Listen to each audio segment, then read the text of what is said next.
Everyone, this is Tim here from Your Six Studios. Today in this video, I'm going to show you how to set up your Tesla as a phone key. So all you have to do is really get the application and then sign in with the same account. So just go to the Google Play Store, go to the Tesla app right here, and get this.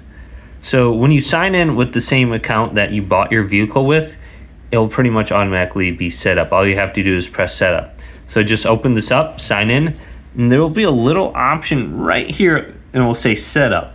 Just tap setup and it will connect to your vehicle. Just make sure you're within like 5 to 10 feet of it. Now we can scroll on down under here and there will be an option in here we can go to now for security and driver. Tap this and just make sure we have phone key enabled right here. Automatically unlock and start your mobile automatically unlock and start when mobile device is near. So we can take this now, since we have a setup.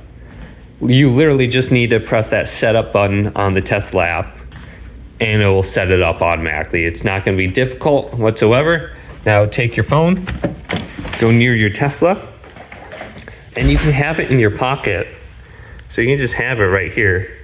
Then the door will open automatically and then you can get in and start it up. So just make sure you're within range of your Tesla. Maybe 5 to 10 feet, or you can just be sitting in it and then you can charge your vehicle, or you can charge your phone right there, and then you can use that to start up your Tesla. And you can add many different phones here too.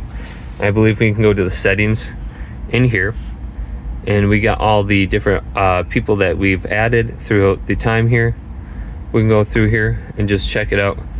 So let's go to locks. It'll be under locks and you can see we can add a key here too, add key. Where you can use the Tesla app. It's very easy.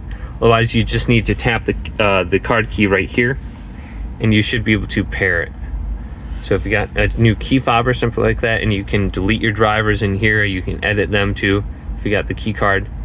So if you added way too many phones, just delete them right here. So very easy. Hopefully this video did indeed help you out.